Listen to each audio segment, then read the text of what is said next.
She passed through her closed window, the glass offering no resistance, as though the boundary between inside and outside had simply ceased to apply, and floated upward in a column of blue-white light, accompanied by three of the beings, toward a clamshell-shaped craft waiting above. Inside, she was subjected to examination. An instrument was inserted into her nasal cavity. Then, almost as quietly as it had begun, it was over. She woke in her own bed at 5 in the morning, her husband still sleeping peacefully beside her, with no more than a faint, inexplicable discomfort in her nose to suggest that anything had happened at all. 2 years passed before the story expanded in ways that nobody could have anticipated.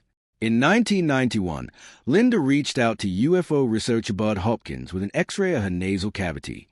The image showed an object embedded in the tissue, described as having strange spiraling projections curling outward from its center like the legs of some microscopic creature. It had not been there before.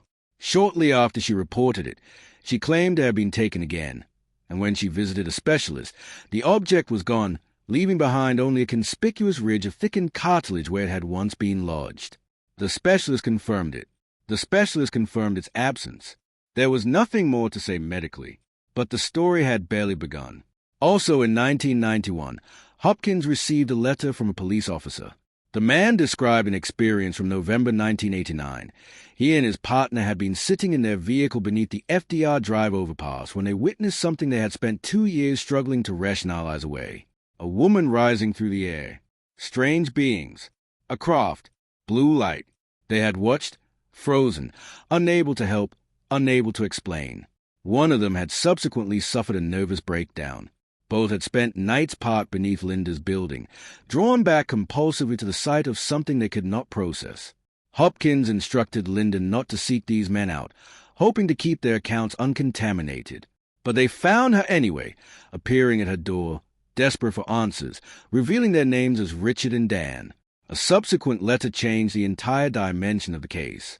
Richard and Dan, it emerged, were not ordinary police officers. They were security personnel on a protective detail for a senior political figure who had been present in the vehicle with them that night.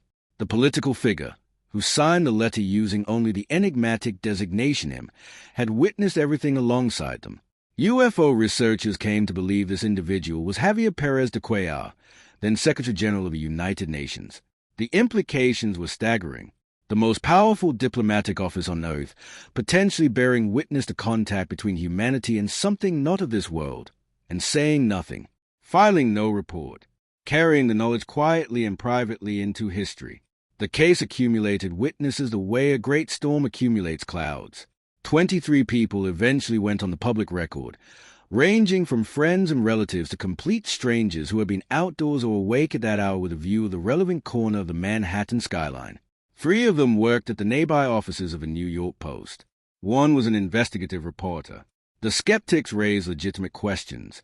Hopkins never met Richard and Dan in person. Only letters, never a handshake, never a face across a table. The security protocols they described didn't align with standard dignitary protection procedures, according to at least one expert in that field. The possibility of an elaborate, coordinated hoax could not be dismissed. And yet, 23 witnesses, strangers with no apparent connection to Linda or to each other, reporting something luminous and inexplicable above Lower Manhattan on a cold November morning in 1989. Linda herself put it best, with a kind of elegant, unassailable logic. If I was hallucinating, then the witnesses saw my hallucination, and that sounds crazier than the abduction itself. She was not wrong. Of the 3 cases examined here, the story of Frederick Valentich is the most haunting, because unlike Travis Walton, who came back, and Linda Napolitano, who woke up in her own bed, Frederick Valentich never returned at all.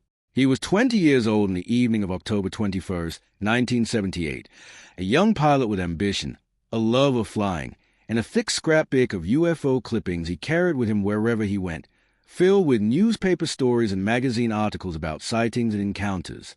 His friends knew about the scrapbook. His instructors knew. It was an enthusiasm, nothing more, the kind of obsession that young men develop and carry like a talisman. At 6:19 that evening, Valentich lifted off from Moorabbin Airport in Victoria, Australia, in a Cessna 182L, bound for King Island in Tasmania. The route crossed the Bass Strait, a body of water with a history of strange disappearances, and would take roughly an hour in good conditions. The conditions were good. Visibility was clear. The winds were light. There was no reason for anything to go wrong. At 7:06 p.m., Valentich made contact with Air Traffic Controller Steve Roby in Melbourne. His voice, initially calm, carried a note of professional puzzlement as he asked whether there were any other known aircraft in his immediate area. There were not. What followed over the next 6 minutes was one of the most extraordinary and most verifiable close encounter accounts ever recorded, because it was captured in real time by an air traffic control system, transcribed by a human being, and preserved in official Australian aviation records. Valentich described a large craft passing approximately 1,000 feet above him at considerable speed, equipped with 4 bright lights. He described it circling him, playing with him, moving in ways no conventional aircraft could manage. His voice remained controlled, methodical even, in the way that pilots are trained to be methodical, though the effort of maintaining that composure was audible beneath every word. "It seems to be playing some sort of game," he reported. "It's flying over me 2, 3 times, at speeds I cannot identify." Then, after a brief silence, "It is not an aircraft." He described the object as metallic, shining, stationary now, hovering directly above him as he orbited beneath it in tightening circles. It had a green light. Its surface caught the last of the evening light in ways that made no aeronautical sense. And then, as suddenly as it had appeared, it vanished. The relief in Melbourne lasted approximately 90 seconds. "That strange aircraft is hovering on top of me again," Valentich reported, his composure finally beginning to fracture at its edges. "It is hovering, and it is not an aircraft." Those were his last words. What followed was 17 seconds of silence, and then a sound unlike anything in the aviation accident record. Not an engine failure, not a distress signal, not the static of a lost transmission. A sound like metal being dragged slowly across metal, grinding, agonized, industrial, and then nothing. The channel went dead. Search aircraft and vessels scoured the Bass Strait for 4 days. They found nothing. No wreckage, no fuel slick, no floating debris, no body. The Cessna 182 was specifically designed to float in the event of a water landing, and yet the sea gave back nothing at all. The official investigation, concluded in 1982, offered a conclusion that was less a conclusion than an admission. The reason for the disappearance of the aircraft has not been determined. The investigators, grasping for explanations, floated the possibility that Valentich had been disoriented, or suicidal, or, remarkably, struck by a meteorite, a suggestion that says more about the limits of institutional imagination than it does about what happened over the Bass Strait that October evening. Skeptics noted that Valentich had twice been disciplined for flying deliberately into cloud cover, a reckless act for any pilot. They suggested that his fascination with UFOs might have primed him to interpret ordinary stimuli as something extraordinary, that spatial disorientation could account for the experience, that the lights of the Cessna itself might have reflected in ways his stressed mind misread. But there were things the skeptics could not easily account for. Other sources contested the characterization of Valentich as inexperienced. In the 2 months preceding his disappearance, residents near King Island had been reporting cigar-shaped lights in the sky with unusual frequency. A farmer in Adelaide, the morning after Valentich vanished, came forward with a story that stopped investigators cold. He had seen a craft flying low over his land, and attached to its side, unmistakably, was a small aircraft.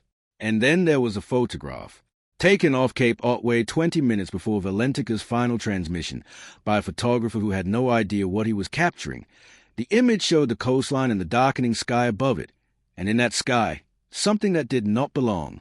A shape, indistinct, irregular, wrong in the way that certain things are wrong before you can articulate exactly why. It fit the timeline precisely.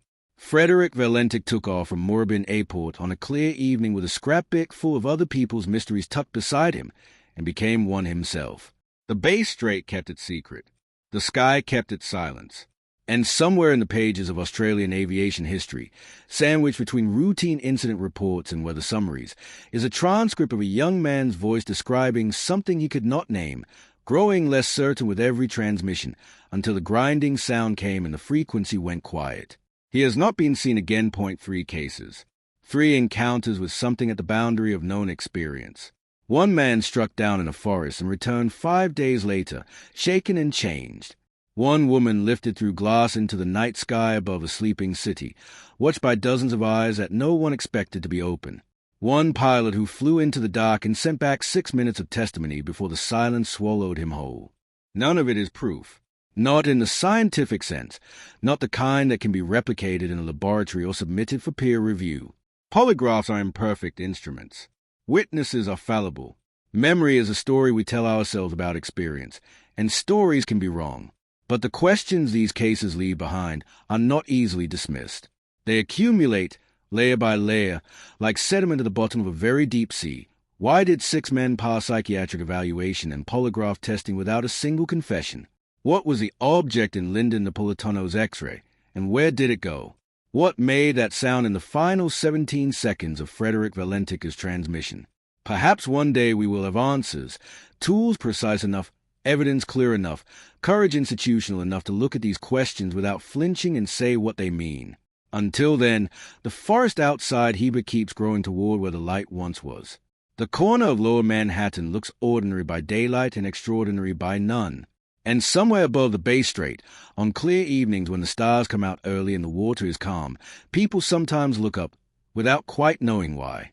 The mystery endures, and perhaps that is the most honest thing we can say about it. Whether or not the truth is out there, we have not yet earned it. There are questions that science has not yet answered, mysteries that hover at the edge of human understanding like strange lights on a dark horizon. Among them, perhaps none is more unsettling or more fascinating than the possibility that we are not alone, and that whatever shares this universe with us has, on occasion, reached down and touched human lives in ways that defy all rational explanation. These are 3 such stories. The Apache-Sitgreaves National Forest stretches across northeastern Arizona in great, cathedral-like stands of timber, silent and ancient. On the evening of Wednesday, November 5th, 1975, it was a workplace of 7 ordinary men, a tree-thinning crew finishing up a long day's labor as dusk bled into darkness. Travis Walton was not an extraordinary man. He was young, hard-working, the kind of person who showed up and did the job without complaint. That evening, as the crew piled into the truck for the drive home, exhaustion sat heavy on their shoulders, and nobody was expecting anything unusual. The forest was quiet. The sky was dark. It was just another night. Then someone noticed a light. It filtered through the trees at first, golden and strange, the wrong kind of glow for any lamp or lantern. The driver slowed the truck as the men leaned forward, squinting. When they cleared the tree line, the sight that greeted them was something none of them had words for, a disc-shaped craft, golden and luminous, hovering perfectly still about 20 feet above the ground. It was massive, 15 to 20 feet across and nearly 10 feet thick, and it hummed with an energy that the men could feel in their teeth. Every instinct human evolution had built into the species told these men to stay in the truck. Travis Walton got out. Perhaps it was curiosity, perhaps something more primal, an almost magnetic pull toward the unknown. His co-workers shouted warnings, their voices sharp with fear, but Travis moved toward the craft as though in a dream. The hum grew louder as he approached, shifting into a violent, bone-rattling vibration as the disc began to spin erratically overhead. Then the light hit him. A beam of blue-green energy erupted from the underside of the craft and struck Travis squarely in the chest and head with the force of a thunderbolt. His body was hurled backward several feet, landing hard on the forest floor. He did not move. His crewmates fled, convinced they had just watched their friend die. Only later, sick with guilt, did some of them return, to find nothing. No Travis, no body, no sign that he had ever been there at all. Only the empty darkness of the forest and the fading memory of something impossible hovering overhead. What followed was 5 of the most agonizing days his family and crew had ever known. When Travis Walton finally reappeared, stumbling and disoriented outside Heber, Arizona, he had no idea he had been gone so long. In his mind, less than 2 hours had passed. He later described waking on what appeared to be a medical examination table inside a low, triangular ceiling chamber. Around him stood 3 beings unlike anything he had ever imagined.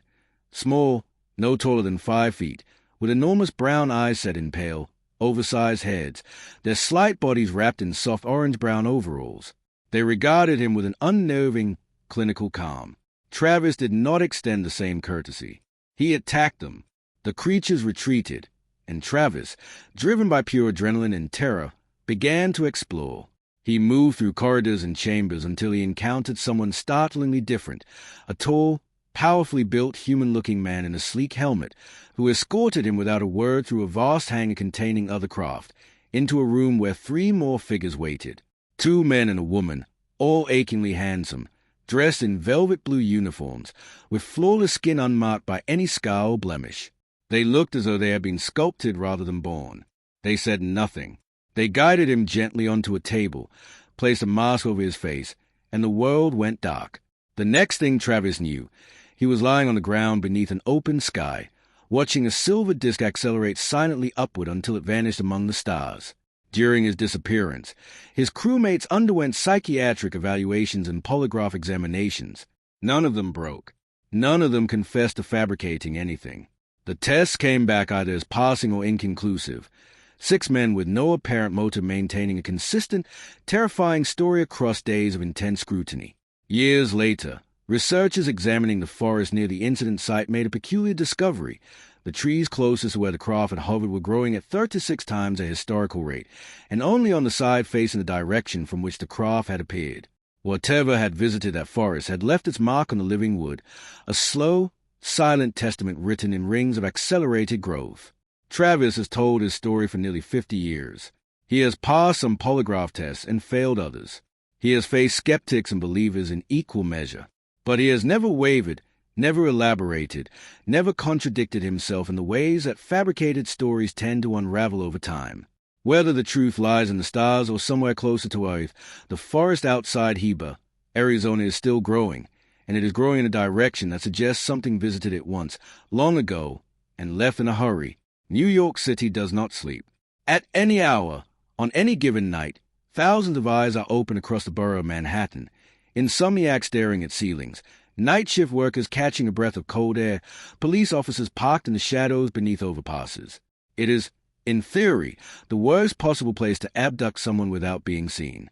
And yet, on November 30th, 1989, at approximately 3:15 in the morning, Linda Napolitano awoke in her 12th-floor apartment to find her bedroom no longer entirely her own.